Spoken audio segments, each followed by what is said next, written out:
Hello friend, स्वागत है आप सभी का हमारे इस यूट्यूब चैनल मेजर टारगेट पर। तो दोस्तों, जैसा कि आप सबको पता है कि बिहार बोर्ड के द्वारा ऑफिशियल मॉडल पेपर जारी कर दिया गया है सभी विषय का। तो यहाँ पे आज हम लोग क्लास 10th के विज्ञान यानी कि साइंस का जो इंटरनेट पर जारी किया है मॉडल पेपर ना, उसी का आज आप सबको आंसर की बताएंगे। और ये जो हम आंसर बताएंगे ना, सभी प्रश्न का बताएंगे, यानी कि यहाँ पे संपूर्ण 80 प्रश्न का आप लोग को 100% सही आंसर बताएंगे। इसीलिए वीडियो पर शुरू से लेकर आखिर तक बने रहे, वीडियो को थोड़ा भी स्किप ना करें। तो फ्रेंड, फटाफट से वीडियो को लाइक कर दीजिएगा। अगर आप चैनल पर नए हैं ना, तो प्लीज चैनल को सब्सक्राइब जरूर कर लीजिएगा और साथ में बेल आइकन मिलेगा, बेल आइकन को प्रेस करके ऑल पर जरूर सेलेक्ट कर लीजिएगा, ताकि फ्यूचर में जब भी कोई लाइव क्लास हो तो आपको हमेशा नोटिफिकेशन मिलता रहे। और दोस्तों, ये क्लास 10 के साइंस का ऑफिशियल मॉडल पेपर है और इस मॉडल सेट को शुरू से लेकर आखिरी तक जरूर देखिएगा। तो चलिए शुरू करते हैं यहाँ पे आज का पहले नंबर प्रश्न से, जो कि यहाँ पे देखते हैं आज का फर्स्ट प्रश्न कैसा प्रश्न है और कितना इंपॉर्टेंट है। और यहाँ पे जैसा कि आप लोगों को पता है कि 1 से लेकर 80 तक वस्तुनिष्ठ प्रश्न रहता है साइंस में, जिनमें से आप लोग को मात्र 40 प्रश्न का ही सही और सटीक आंसर देना पड़ता है, तभी आप लोग को ऑब्जेक्टिव में 80 में 40 सही ला पाएंगे। तो चलिए यहाँ पे आज जो है ना 1 नंबर प्रश्न से वीडियो को शुरू करते हैं। तो देखिएगा आज का फर्स्ट प्रश्न क्या कर रहा है कि पौधों में जनन अंग कहाँ पाए जाते हैं। ऑप्शन ए में आपको जड़ में, या फिर पुष्प में, या फिर तना में, या फिर फल में। तो दोस्तों, आप सबको बार बार बताते हैं कि पौधों में जनन अंग पाए जाते हैं ना, पुष्प यानी कि फूल में पाए जाते हैं। ऑप्शन नंबर बी यहाँ पे हमारा बिल्कुल सही उत्तर हो जाएगा। अब आइए फ्रेंड, देखते हैं यहाँ पे दूसरा प्रश्न, जो कि बहुत बार बता चुके हैं कि प्रकाश संश्लेषण की क्रिया होती है, यानी कि प्रकाश संश्लेषण की क्रिया किसमें होती है। तो दोस्तों, प्रकाश संश्लेषण की जो क्रिया होती है ना, हरे पौधों में होती है। यहाँ पे हमारा ऑप्शन नंबर डी जो है ना बिल्कुल सही उत्तर हो जाएगा। ये भी प्रश्न जो है ना आप सबको बहुत बार बता चुके हैं। अब आइए फ्रेंड, देखते हैं यहाँ पे तीसरा प्रश्न को देखिएगा कि प्रकाश संश्लेषण क्रिया में ऑक्सीजन किस से बाहर निकलता है। ऑप्शन ए में आपका दिया जल से, और ऑप्शन बी में आपको दिया ग्लूकोज से, या फिर CO2 से, या फिर डिक्टियोसोम से। तो दोस्तों, प्रकाश संश्लेषण की क्रिया में ऑक्सीजन जो है ना जल से बाहर निकलता है। यहाँ पे हमारा ऑप्शन नंबर ए जो है ना बिल्कुल सही उत्तर हो जाएगा। अब चलिए फ्रेंड, देखते हैं यहाँ पे चौथा प्रश्न है। तो देखिएगा 4 नंबर प्रश्न को देखिएगा, जो कि यहाँ पे आप सबको बहुत बार बता चुके हैं कि जठर ग्रंथियां कहाँ पाई जाती है। तो दोस्तों, जठर ग्रंथियां जो है ना अमाशय में पाई जाती है, यानी कि स्टोमेच में पाई जाती है। ऑप्शन नंबर बी यहाँ पे हमारा बिल्कुल सही उत्तर हो जाएगा। अब देखिए यहाँ पे 5 नंबर प्रश्न को देखिएगा, क्वेश्चन से है कि ग्लाइकोलिसिस की प्रक्रिया संपन्न होती है, यानी कि किसमें जो है ग्लाइकोलिसिस की क्रिया संपन्न होती है। ऑप्शन ए में आपका स्टोमाटा में, या फिर केंद्रक में, या फिर माइटोकॉन्ड्रिया में, या फिर कोशिका द्रव में। तो दोस्तों, आप सब बता देते हैं ग्लाइकोलिसिस की क्रिया जो है ना कोशिका द्रव में संपन्न होती है। यहाँ पे हमारा ऑप्शन नंबर डी जो है ना बिल्कुल सही उत्तर हो जाएगा। अब आइए फ्रेंड, देखते हैं यहाँ पे 6 नंबर प्रश्न को देखिएगा, जो कि बहुत ही महत्वपूर्ण है। तो देखिए क्वेश्चन से है कि इथाइल अल्कोहल किस प्रकार के शोषण से बनता है। ऑप्शन ए में आपका दिया हुआ है वायवीय शोषण से, या फिर अवायवीय शोषण से, या फिर ए और बी दोनों, और ऑप्शन डी में आपका दिया इनमें से कोई नहीं। तो दोस्तों, इथाइल अल्कोहल जो है ना अवायवीय शोषण से बनता है। ऑप्शन नंबर बी यहाँ पे हमारा बिल्कुल सही उत्तर हो जाएगा। अब देखिए यहाँ पे 7वां प्रश्न की सबसे छोटी अंतःस्रावी ग्रंथि कौन है। तो दोस्तों, ये पिट्यूटरी ग्रंथि जो है ना सबसे छोटी अंतःस्रावी ग्रंथि है, इसे आप लोग को याद रखना है। अब चलिए फ्रेंड, देखते हैं यहाँ पे अगला प्रश्न है। तो देखिएगा 8वां प्रश्न क्या करा कि पौधे के वायवीय भागों से जल के ह्रास की क्रिया कहलाती है। तो दोस्तों, पौधे के जो वायवीय भागों से जो जल का ह्रास होता है ना, इस प्रोसेस को हम लोग वाष्पोत्सर्जन कहते हैं। यहाँ पे हमारा ऑप्शन बी जो है ना बिल्कुल सही उत्तर हो जाएगा। अब चलिए फ्रेंड, देखते हैं यहाँ पे अगला प्रश्न है। तो देखिएगा क्वेश्चन से है कि घेंगा रोग पनपता है। ये सभी प्रश्न जो है ना आप सबको पिछली कक्षाओं में पढ़ा चुके हैं। तो घेंगा रोग जो पनपता है ना आयोडीन की कमी से पनपता है। यहाँ पे हमारा ऑप्शन नंबर सी जो है ना बिल्कुल सही उत्तर हो जाएगा। अब चले फ्रेंड, देखते हैं यहाँ पे 10 नंबर प्रश्न को देखिएगा कि रक्त में हल्के पीले रंग के चिपचिपे द्रव कहलाते हैं, क्या कहलाते हैं। तो दोस्तों, रक्त में हल्के पीले रंग के चिपचिपे द्रव पाए जाते हैं, और इस द्रव को हम लोग प्लाज्मा कहते हैं। यानी कि यहाँ पे हमारा ऑप्शन नंबर ए जो है ना बिल्कुल सही उत्तर हो जाएगा। चलिए फ्रेंड, देखते हैं यहाँ पे अगला प्रश्न, जो कि बहुत इंपॉर्टेंट है कि रक्तचाप मापने के उपकरण को क्या कहते हैं, यानी कि ब्लड प्रेशर मापने वाले डिवाइस को हम लोग जो है ना स्फाइगनोमैनोमीटर कहते हैं। यानी कि यहाँ पे हमारा ऑप्शन नंबर डी जो है ना बिल्कुल सही उत्तर हो जाएगा। चलिए फ्रेंड, देखते हैं यहाँ पे अगला प्रश्न, जो कि बहुत इंपॉर्टेंट है कि वाष्पोत्सर्जन की क्रिया पाई जाती है, यानी कि किसमें जो है ना वाष्पोत्सर्जन की क्रिया पाई जाती है। तो दोस्तों, वाष्पोत्सर्जन की क्रिया जो है ना पौधों में पाई जाती है। ऑप्शन नंबर बी यहाँ पे हमारा बिल्कुल सही उत्तर हो जाएगा। अब देखिए यहाँ पे अगला प्रश्न क्या कर रहा है कि निम्नलिखित में किसमें खुला परिसंचरण तंत्र पाया जाता है। तो दोस्तों आप सबको बहुत बार बता चुके हैं कि जो तिलचट्टा जो कॉकरोच होता है ना, इसमें खुला परिसंचरण तंत्र पाया जाता है, यानी कि यहाँ पे हमारा ऑप्शन नंबर सी जो है ना बिल्कुल सही उत्तर हो जाएगा। चलिए फ्रेंड देखते हैं यहाँ पे अगला प्रश्न। तो देखिएगा 14 नंबर प्रश्न क्या कराए कि रक्त क्या है। तो दोस्तों रक्त एक प्रकार का तरल संयोजी उत्तक होता है, यानी कि एक प्रकार का टिश्यू होता है रक्त, ब्लड। यहाँ पे हमारा ऑप्शन नंबर बी जो है ना बिल्कुल सही उत्तर हो जाएगा। ये भी प्रश्न जो है ना आप सबको बहुत बार बता चुके हैं। अब चलिए फ्रेंड देखते हैं आप पे अगला प्रश्न है। तो देखिएगा क्वेश्चन से रहा है कि मूत्र का पीला रंग किस वर्ण के कारण होता है। ऑप्शन ए में आपका दिया हुआ ल्यूकोप्लास्ट या फिर क्लोरोप्लास्ट या फिर यूरोक्रोम या फिर क्रोमोप्लास्ट। तो दोस्तों मूत्र का जो पीला रंग होता है ना, ये कौन से वर्ण के कारण होता है। तो दोस्तों ये जो है ना यूरोक्रम वर्ण के कारण से होता है। ऑप्शन नंबर सी यहाँ पे हमारा बिल्कुल सही उत्तर हो जाएगा। चलिए फ्रेंड देखते हैं यहाँ पे अगला प्रश्न क्या कराए कि निम्नलिखित में कौन उभयलिंगी जंतु है। ये प्रश्न आप लोगों को 100 बार से भी ज्यादा बार बता चुके हैं। तो यहाँ पे उभयलिंगी जो जंतु होगा ना केचुआ हो जाएगा, यानी कि यहाँ पे हमारा ऑप्शन नंबर डी जो है ना बिल्कुल सही उत्तर हो जाएगा। बहुत ही महत्वपूर्ण प्रश्न है। ये सभी प्रश्न जो है ना आप सबको पिछली कक्षाओं में पढ़ा चुके हैं, इसलिए इस वीडियो को संपूर्ण बिना स्किप के शुरू से लेकर आखिरी तक देखने के बाद आप लोग को लास्ट में फटाफट से कमेंट करके बताना है कि 80 प्रश्न में से पहले से आप लोग को कितना प्रश्न का सही और सटीक आंसर था, याद था। क्योंकि यहाँ पे आज जो हम लोग क्लास 10 का जो मॉडल पेपर देख रहे हैं ना, ये आपका फाइनल एग्जाम का मतलब जो ऑफिशियल मॉडल सेट है, इसलिए इस मॉडल सेट को अगर देख के जाते हैं तो आपके फाइनल मैट्रिक बोर्ड परीक्षा में आपके मतलब एग्जाम के दिन जो है ना इसी मॉडल सेट से बहुत सारे प्रश्न हूबहू देखने को मिलेगा। अब चलिए फ्रेंड देखते हैं यहाँ पे अगला प्रश्न है। तो देखिएगा क्वेश्चन से है कि यूरिया रक्त में कहाँ से प्रवेश करती है। ऑप्शन ए में आपका दिया वृक्क से या फिर फेफड़ा से या फिर यकृत से या फिर इनमें से कोई नहीं। तो दोस्तों यूरिया रक्त में कहाँ से प्रवेश करती है। तो दोस्तों यूरिया रक्त में जो है ना यकृत से प्रवेश करती है, यानी कि लीवर से प्रवेश करती है। ऑप्शन नंबर सी यहाँ पे हमारा बिल्कुल सही उत्तर हो जाएगा। अब आइए फ्रेंड देखते हैं यहाँ पे अगला प्रश्न क्या कराए कि जैव आवर्धन प्रदर्शित करने वाला रसायन है, यानी कि जो जैव आवर्धन प्रदर्शित करने वाला जो केमिकल है ना DDT है, यानी कि यहाँ पे हमारा ऑप्शन में डी बी जो है ना बिल्कुल सही उत्तर हो जाएगा। अब चलिए फ्रेंड देखते हैं यहाँ पे देखिएगा अगला क्वेश्चन से कराए कि निम्नलिखित में से कौन एक प्राथमिक उपभोक्ता है। तो दोस्तों प्राथमिक उपभोक्ता जो पेड़ पौधे खाते हैं, जो साग सब्जियों पर निर्भर रहता है, तो उसको हम लोग प्राथमिक उपभोक्ता कहते हैं, और वो होता है आपका शाकाहारी, यानी कि यहाँ पे हमारा ऑप्शन नंबर बी जो है ना बिल्कुल सही उत्तर हो जाएगा। अब आइए फ्रेंड देखते हैं यहाँ पे अगला प्रश्न। तो देखिएगा क्वेश्चन से है कि निम्नलिखित में कौन एक भूमिगत जल का उदाहरण है। तो यहाँ पे जो भूमिगत जल का उदाहरण होगा ना क्या होगा, कुआं हो जाएगा। और ये प्रश्न जो है ना आप लोग को बहुत बार बता चुके हैं, बहुत ही महत्वपूर्ण प्रश्न है। अब चलिए फ्रेंड देखते हैं यहाँ पे अगला प्रश्न है, तो जो कि काफी महत्वपूर्ण है। तो देखिएगा क्वेश्चन से है कि प्राकृतिक चुनाव द्वारा जीवों का विकास कहलाता है, क्या कहलाता है। दोस्तों प्राकृतिक चुनाव के द्वारा जो जीवों का विकास कहलाता है ना, डार्विनवाद कहलाता है, यानी कि यहाँ पे हमारा ऑप्शन नंबर सी जो है ना बिल्कुल सही उत्तर हो जाएगा। अब चलिए फ्रेंड देखते हैं यहाँ पे अगला प्रश्न जो कि बहुत ही महत्वपूर्ण है कि हरे पौधे कहलाते हैं। तो दोस्तों हरे पौधे जो कहलाते हैं ना उत्पादक कहलाते हैं, यानी कि यहाँ पे हमारा ऑप्शन नंबर सी जो है ना बिल्कुल सही उत्तर हो जाएगा। अब चलिए फ्रेंड देखते हैं यहाँ पे अगला प्रश्न जो कि बहुत इंपॉर्टेंट है कि अंडोत्सर्ग का कारण है। तो दोस्तों अंडोत्सर्ग का जो कारण है ना LH है या फिर एस्ट्रोजन है या फिर FSH है या फिर इनमें से कोई नहीं। तो दोस्तों अंडोत्सर्ग का जो कारण है एस्ट्रोजन है, यानी कि यहाँ पे हमारा ऑप्शन नंबर बी जो है ना बिल्कुल सही उत्तर हो जाएगा। अब आइए फ्रेंड देखते हैं यहाँ पे 24वां प्रश्न क्या कराए कि लैंगरहैंस की दीपिकाएं कहाँ पाई जाती है। तो दोस्तों लैंगरहैंस की जो दीपिकाएं पाई जाती है ना अग्नाशय में पाई जाती है, इसे आप लोग को याद रखना है, यानी कि यहाँ पे हमारा ऑप्शन नंबर सी जो है ना बिल्कुल सही उत्तर हो जाएगा।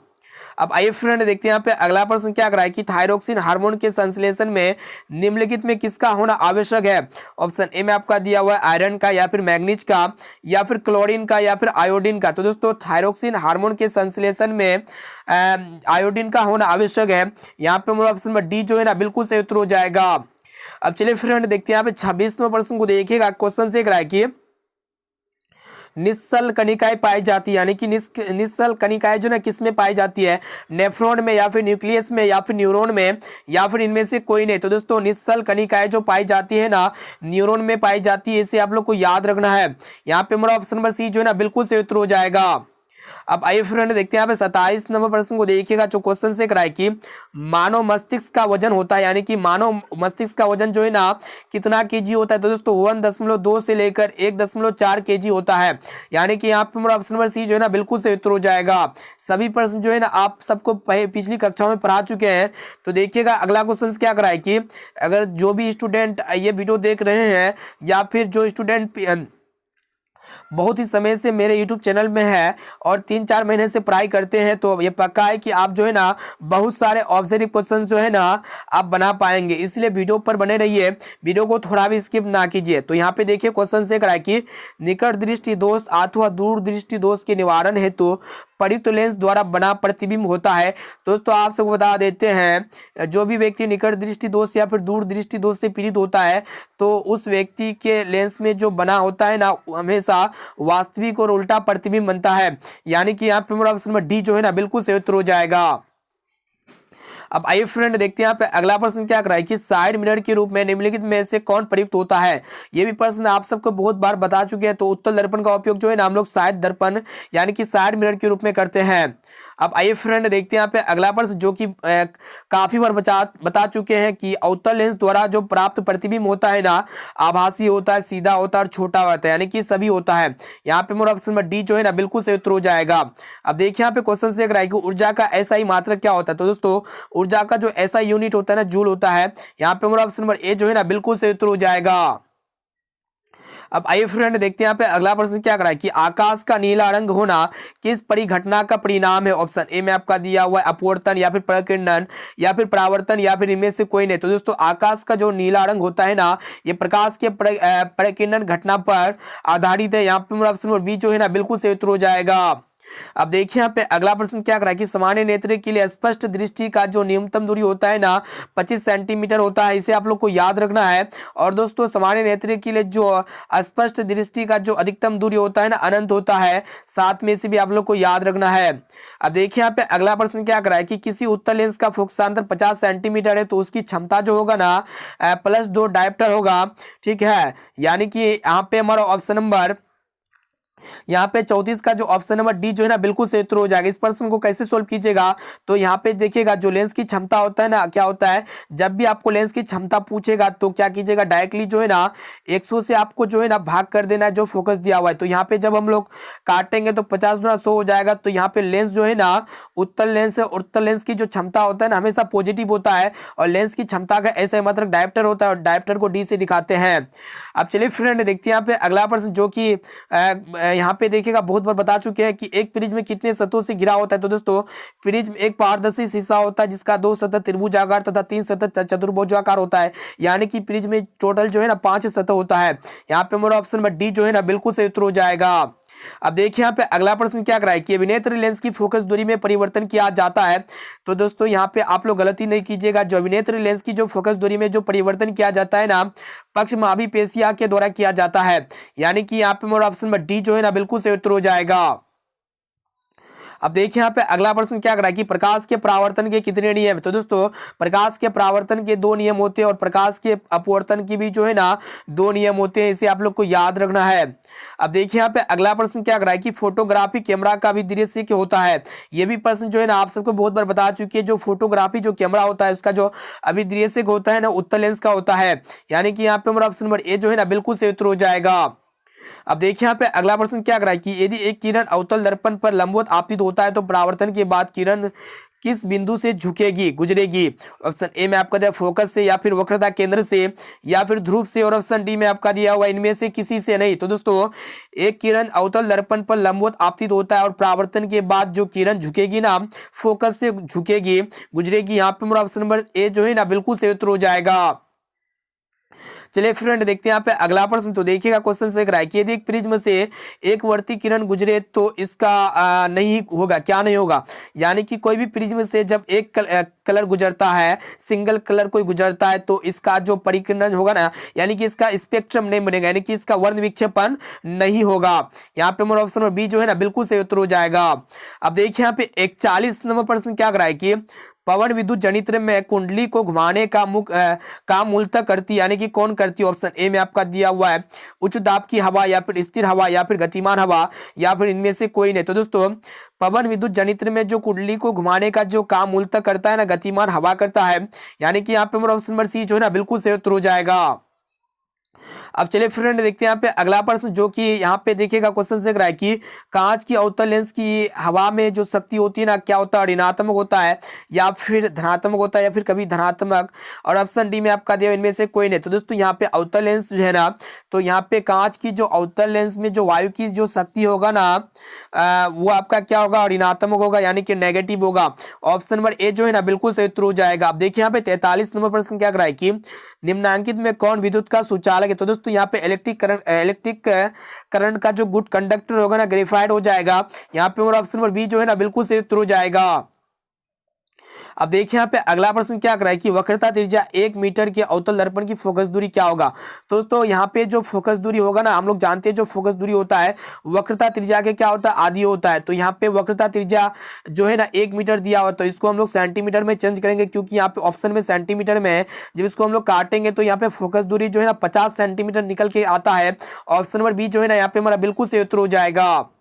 अब चलिए फ्रेंड देखते हैं यहाँ पे अगला प्रश्न। तो देखिएगा क्वेश्चन से है कि सघन माध्यम से विरल माध्यम में जाती हुई किरण अभिलंब से विचलित हो जाती है, अभिलंब से दूर, या फिर अभिलंब के साथ संपाती, या फिर अभिलंब के निकट, या फिर इनमें से कोई नहीं। तो दोस्तों सघन माध्यम से विरल माध्यम में जब जाती हुई किरण अभिलंब से विचलित हो जाती है, तो यहाँ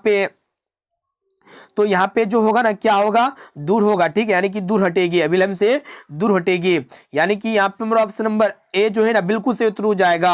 अब चलिए फ्रेंड देखते हैं यहाँ पे अगला प्रश्न, जो कि बहुत इंपॉर्टेंट है। तो यहाँ पे कौन ऐसा डिवाइस है जो इलेक्ट्रिक करंट को प्रोड्यूस करता है? यहाँ पे वही आप लोग को बताना है, जनित्र, या फिर मोटर, या फिर एमीटर, या फिर गैल्वेनोमीटर। तो दोस्तों जनरेटर एक डिवाइस होता है जो इलेक्ट्रिक करंट को प्रोड्यूस करता है। अब चलिए फ्रेंड देखते हैं यहाँ पे अगला प्रश्न है। तो देखिएगा क्वेश्चन से करा कि ऊर्जा का पारंपरिक स्रोत है। तो दोस्तों ऊर्जा का जो यहाँ पे पारंपरिक जो स्रोत होगा ना, वो आपका कोयला हो जाएगा। ऑप्शन नंबर सी यहाँ पे हमारा बिल्कुल सही उत्तर हो जाएगा। अब देखिए यहाँ पे अगला प्रश्न क्या करा है कि कांच की एक समांतर पट्टिका पर श्वेत किरण तिरछी आपतित होती है, तो निम्नांकित में कौन प्रथम अपवर्तन के साथ घटित होगा? ऑप्शन ए में आपका विचलन, या फिर विक्षेपण, या फिर परावर्तन, या फिर आपका ऑप्शन डी में आपका इनमें से सभी। तो दोस्तों आप सबको बता देते हैं, कांच की एक समांतर पट्टिका पर जब श्वेत प्रकाश किरण जो होता है ना तिरछा आपतित होता है, तो यहाँ पे विक्षेपण होगा। क्या होगा? विक्षेपण। ऑप्शन नंबर बी जो है ना बिल्कुल सही उत्तर हो जाएगा। अब चलिए फ्रेंड देखते हैं यहाँ पे अगला प्रश्न। तो देखिएगा क्वेश्चन से करा है कि हमारे घरों में जो विद्युत आपूर्ति की जाती है वो कितना वोल्ट का होता है? तो दोस्तों हम अपने घरों में जो इलेक्ट्रिक करंट का जो सप्लाई यूज करते हैं अपने हाउस में, वो जो होता है ना 220 वोल्ट पर प्रत्यावर्ती धारा होता है, यानी कि अल्टरनेटिंग करंट होता है, एसी करंट होता है 220 वोल्ट पर।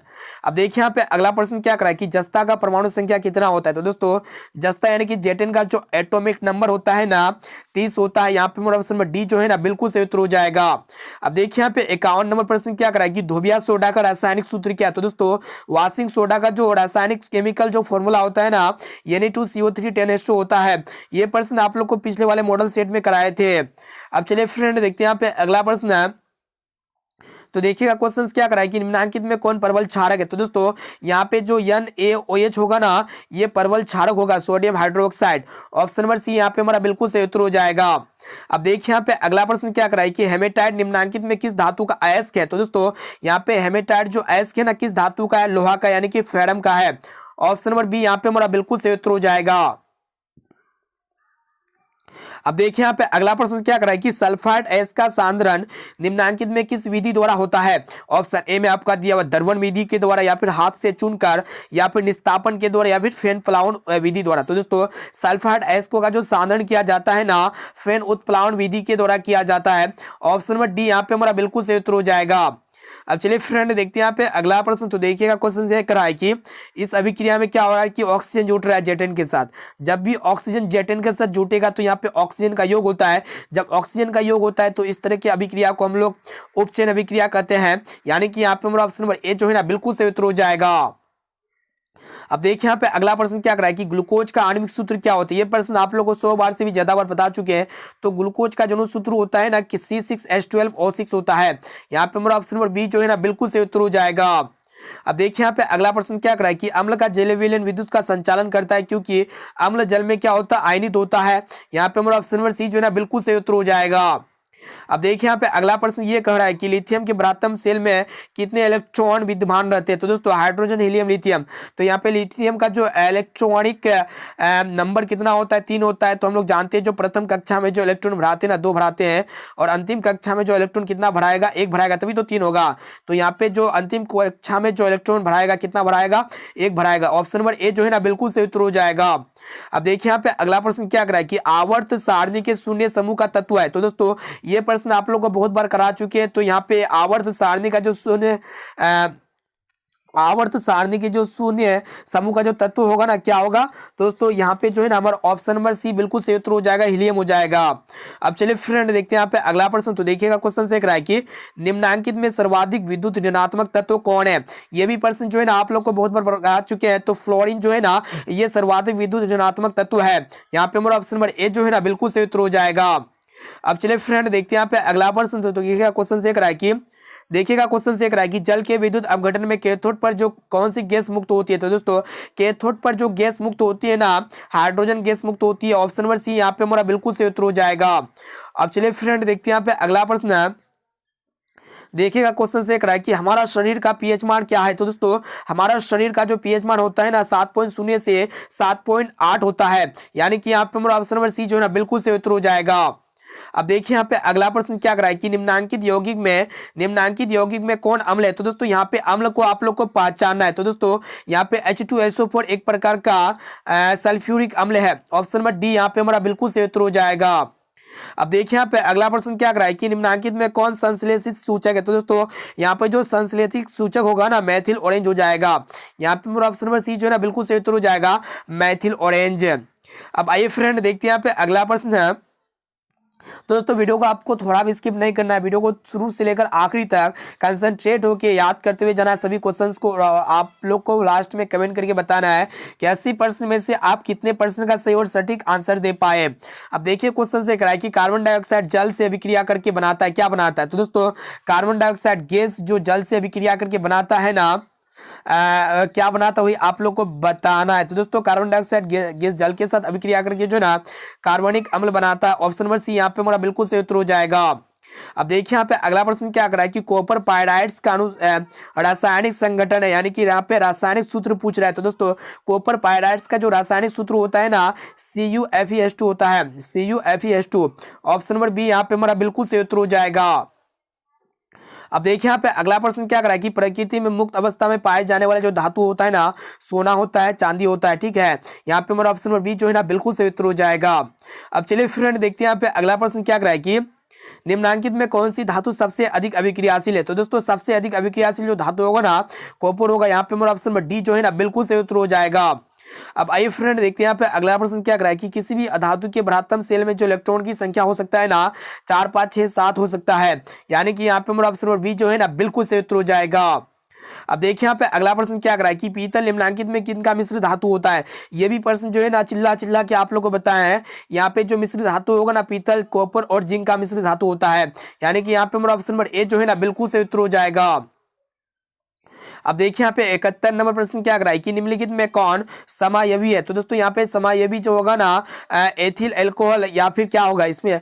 दोस्तों यहाँ पे जो समायवी होगा ना एथिल अल्कोहल और डाइमेथिल ईथर होगा। यानी कि यहाँ पे हमारा ऑप्शन नंबर सी जो है ना बिल्कुल सही उत्तर हो जाएगा।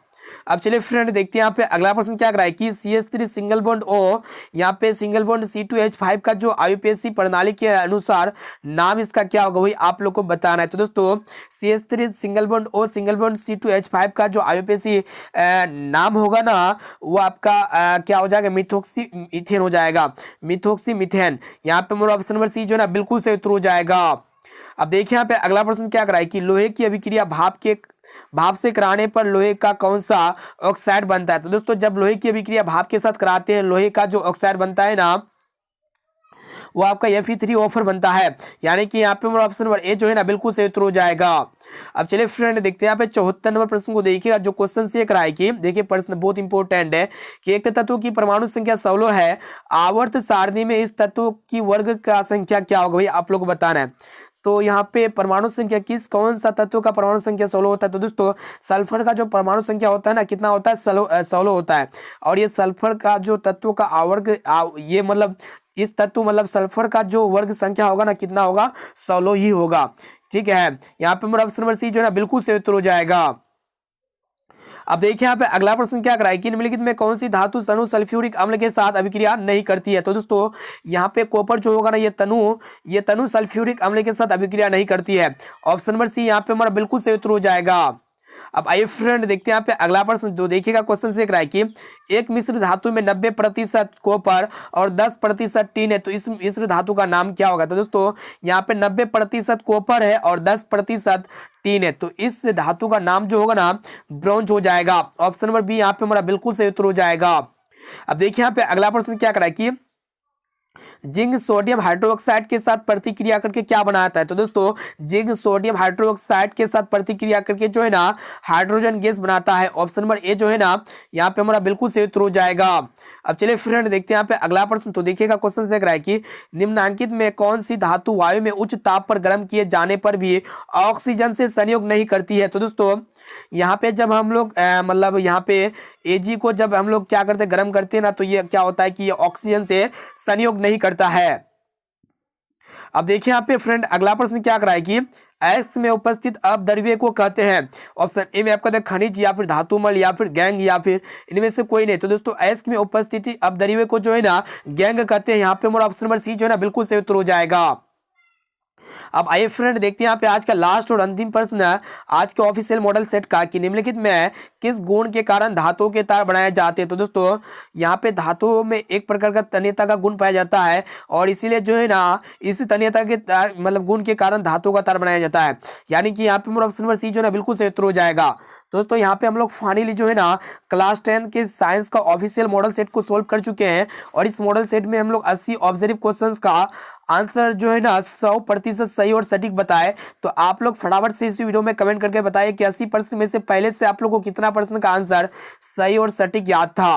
अब चलिए फ्रेंड देखते हैं यहाँ पे। तो दोस्तों हम जो है ना बहुत ही जल्दी आप लोग के लिए मतलब क्लास 10 के सभी विषय का सब्जेक्टिव टाइप क्वेश्चंस भी कराएंगे, शॉर्ट टाइप क्वेश्चन भी कराएंगे। ठीक है, तो वीडियो को अभी तक लाइक नहीं किया ना तो प्लीज़ दोस्तों वीडियो को लाइक जरूर कर लीजिएगा। अगर दोस्तों चैनल पर नए हैं ना तो प्लीज़ चैनल को सब्सक्राइब जरूर कर लीजिएगा। साथ में नोटिफिकेशन बेल आइकन आएगा, उस नोटिफिकेशन बेल आइकन को प्रेस करके ऑल पर जरूर सेलेक्ट कर लीजिएगा। तो दोस्तों फिर मिलते हैं जल्द ही अगले वीडियो पे।